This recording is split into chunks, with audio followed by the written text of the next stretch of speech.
بسم اللہ الرحمن الرحیم۔ ابن سعد میں ہے کہ ایک موقع پر خود حضرت مولا علی نے اس کا اظہار فرمایا کہ میں ہر آیت کے متعلق بتا سکتا ہوں کہ یہ کہاں اور کیوں اور کس کے حق میں نازل ہوئی۔ چنانچہ حضرت علی رضی اللہ تعالیٰ عنہ کا شمار مفسرین کے اعلیٰ طبقہ میں ہے، اور صحابہ میں حضرت ابن عباس رضی اللہ تعالیٰ عنہ کے سوا اس کمال میں آپ کا کوئی شریک نہیں ہے۔ چنانچہ ان تمام تفسیروں میں فن کا مدار و روایتوں پر ہے۔ مثلا ابن جریر طبری، ابن ابی حاتم، ابن کثیر وغیرہ میں بکثریت آپ کی روایت سے آیت کی تفسیر منقول ہے۔ ابن سعد میں ہے کہ آپ نے حضرت صلی اللہ علیہ وسلم کی وفات کے 6 مہینے تک جو گوسہ نصیری اختیار کی، اس میں آپ نے قرآن مجید کی تمام صورتوں کو نزول کی ترتیب سے مرتب کیا تھا۔ ابن ندیم نے کتاب الفہرست میں صورتوں کی اس ترتیب کو نقل کیا ہے۔ جناب حضرت علی مرتضیٰ رضی اللہ تعالیٰ عنہ نے بچپن سے لے کر وفات نبی صلی اللہ علیہ وسلم تک 30 سالہ حضرت صلی اللہ علیہ وسلم کی خدمت میں ورفاقت میں بسر کیے، اس لیے آپ اسلام کے احکام و فرائض اور ارشادات نبی صلی اللہ علیہ وسلم کے بہت بڑے عالم تھے۔ پھر تمام اکابر صحابہ میں وفات نبی صلی اللہ علیہ وسلم کے بعد سب سے زیادہ آپ نے عمر پائی۔ حضرت صلی اللہ علیہ وسلم کے بعد تقریباً 30 برس تک ارشادات و افادات کی مسند پر جلوہ کر رہے۔ مشکل سے مشکل اور پیچیدہ سے پیچیدہ مسائل کی تہ تک آپ کی نقطہ رس نگاہ آسانی سے پہنچ جاتی تھی۔ یمن میں آپ نے 2 عجیب و غریب مقدمات کا فیصلہ کیا۔ یمن نیا نیا مسلمان ہوا تھا، پرانی باتیں بھی تازہ تھیں۔ ایک دفعہ ایک عورت نومولودہ بچے کو لے کر ہمراہ 3 مردوں کے حضرت مولا علی رضی اللہ تعالیٰ عنہ کی بارگاہ میں پیش ہوئی۔ ان تینوں مردوں کا یہ دعویٰ تھا کہ عورت کے ہاتھ میں جو بچہ ہے وہ میرا ہے۔ حضرت مولا علی رضی اللہ تعالیٰ عنہ نے اس عورت سے فرمایا کہ کیا تم بتا سکتی ہو کہ یہ بچہ کس کا ہے؟ اس عورت نے کہا کہ یا علی، میں کس طرح سے بتا سکتی ہوں؟ میں یہ اقرار کرتی ہوں کہ میں نے ان تینوں مردوں کے ساتھ ہم بستری کی ہے۔ مجھے نہیں پتا کہ یہ کس کا حمل ٹھہرا تھا، یہ بچہ کس مرد کا ہے۔ میں آپ رضی اللہ تعالیٰ عنہ سے عرض کرتی ہوں کہ آپ رضی اللہ تعالیٰ عنہ مجھے میری اس غلطی کو معاف فرما دیں۔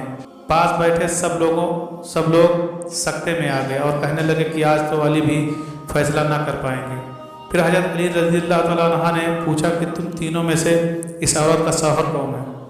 ان تینوں مردوں میں سے ایک مرد نے ہاتھ کھڑا کیا تو آپ رضی اللہ تعالیٰ عنہ نے فرمایا کہ کیا تم حلفاً کہہ سکتے ہو کہ یہ بچہ تمہارے نطفے سے بنا ہے؟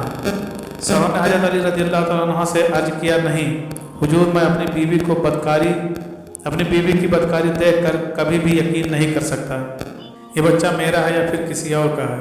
وہاں بہت سے لوگ بیٹھے ہوئے تھے، وہ اس بات کو سوچ رہے تھے کہ یہ بہت ہی پیچیدہ مسئلہ ہے، اس کا حل کس طرح ہوگا۔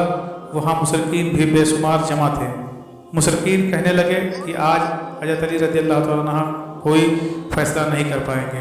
حضرت علی رضی اللہ تعالیٰ عنہ کچھ دیر تک چپ رہے، پھر آپ نے پیدا ہونے والے بچے کی ڈیٹ مقرر کی اور ڈیٹ کے 3 حصے کیے۔ اس کے بعد حضرت علی نے قرعہ ڈالا اور فرمایا کہ میں اب قرعہ ڈالتا ہوں، جس کے نام پر قرعہ نکلے گا بچہ اس کا ہوگا۔ حضرت علی رضی اللہ تعالیٰ عنہ نے 3 ٹکڑے کاغذ کے لیا اور تینوں پر ایک ایک مرد کا نام لکھ دیا، پھر اس کو چھپا کر سامنے کیا گیا۔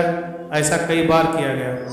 جب بھی قرعہ نکلتا تو ایک ہی مرد کے نام کا قرعہ نکلتا تھا۔ جس کے نام اس لڑکے کا قرعہ نکلا، اس مرد کو اس لڑکے کا باپ تصور کیا گیا۔ لڑکے کو غلام سمجھ کر اس کی قیمت لگائی گئی اور قیمت کے 3 حصے کیے گئے۔ جس کے حصے میں قرعہ نکلا تھا اس شخص سے اس قیمت کے 2 حصے وصول کر کے باقی دونوں مردوں کو دے دیے گئے۔